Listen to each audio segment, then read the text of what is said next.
Hey, it is continuation of Washington Wine Month, and today we are going to do a relatively common, I picked it up at Costco, but it's relatively common Cabernet Sauvignon here in the Pacific Northwest.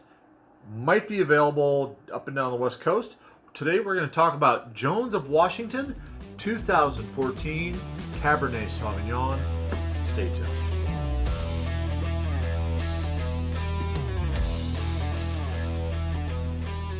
Hey, this is Scott, and you are tuned in to the Rookie Wine and Whiskey Enthusiast. And today we are going to go ahead and, as I said in the intro, discuss Jones of Washington 2014 Cabernet Sauvignon.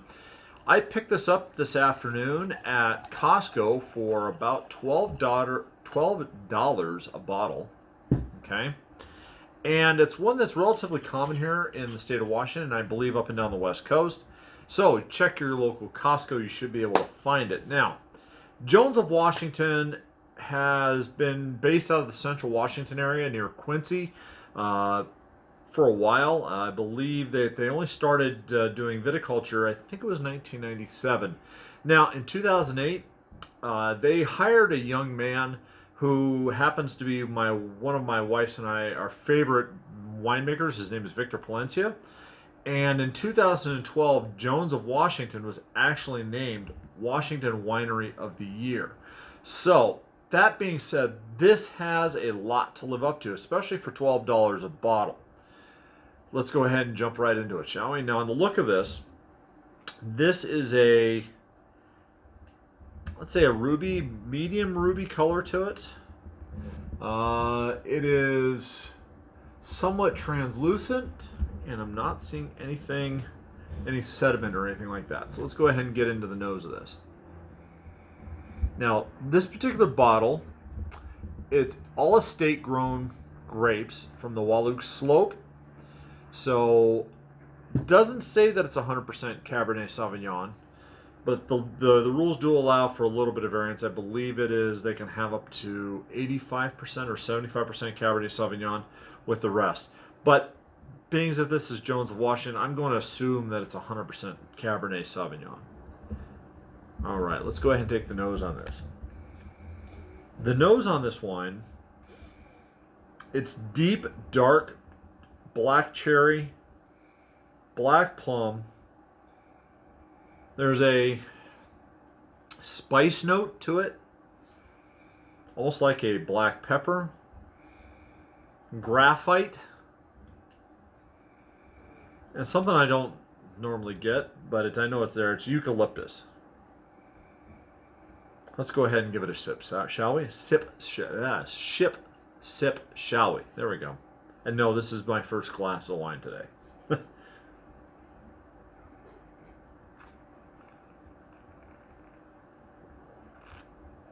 Wow.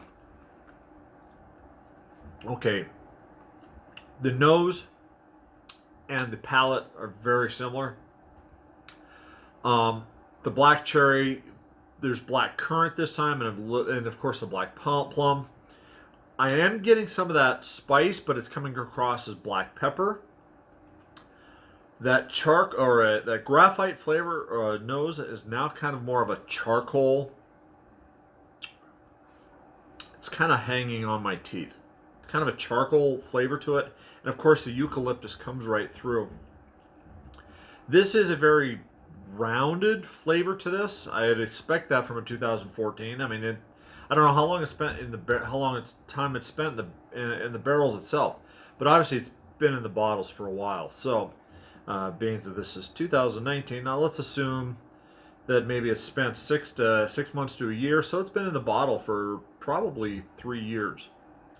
Don't know if they were bottle aging it and then they released it or not. That'd be something to ask. On the body on this is a Cabernet Sauvignons tend to be a very heavy body. This is more of a medium to medium plus body on this.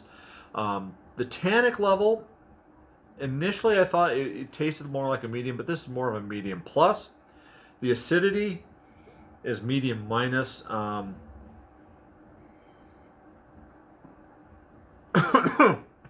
Oh, went down the wrong pipe. The acidity on this is more of a medium minus. Now the alcohol level on this is 14.5%. Um, it doesn't taste like 14.5%. I'll tell you that right now. This tastes a little bit lower in the alcohol, but that's not necessarily a bad thing either. Now, on sweetness, this is a dry wine. This is dry to off dry. It's not bone dry, but there is very little sweetness to this wine. To be honest with you, I'm probably going to rate this. This is a good introductory bottle of Cabernet Sauvignon from Washington State. If you can get it, I'm going to rate this a solid 83 out of 100, maybe an 84. This is something that I would have no problem introducing somebody to a Cabernet Sauvignon with. It is, I believe, is a good representation of a Cabernet Sauvignon, especially coming from the Wahluke Slope. The Wahluke Slope does have a tendency to have a little bit more of the dark fruit with the graphite mineralization flavor to it, I think. My own personal belief. So, that being said, this is a wine that buy it, take it, try it, and if you like it, buy a couple more bottles of it. This is going to last a while in your cellar if you have a cellar. This is, like I said, this is if you have friends that you want to introduce Cabernet Sauvignons to, definitely a good wine for that. So, that being said, thank you very much for tuning in to my channel. Of course, this is the Rookie Wine and Whiskey Enthusiast. YouTube's really only focused YouTube channel that likes to talk about Washington State wines and spirits, but not exclusively. So that being said, if you did like this video, please go ahead and hit the thumbs up. That's going to help with the algorithms. Also, have you had Jones of Washington Cabernet Sauvignon 2014 or any other Jones of Washington wines that you've had that you want to try or have me try and taste? Please go ahead and comment down below. Also, if you like this channel, please go ahead and hit the subscribe button.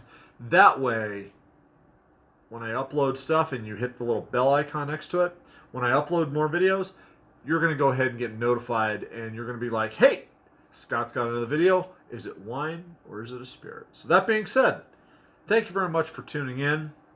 And please drink responsibly. And as always, life is too short for either bad wine or bad whiskey. Cheers.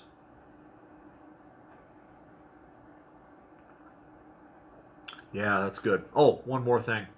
And I know I mentioned this before, but I just hit 100 subscribers over this late last week.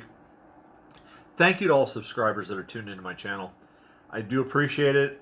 They say the first 100 subscribers is really tough. A couple people who I want to thank personally. The Unknown Winecaster for giving me the inspiration to do this.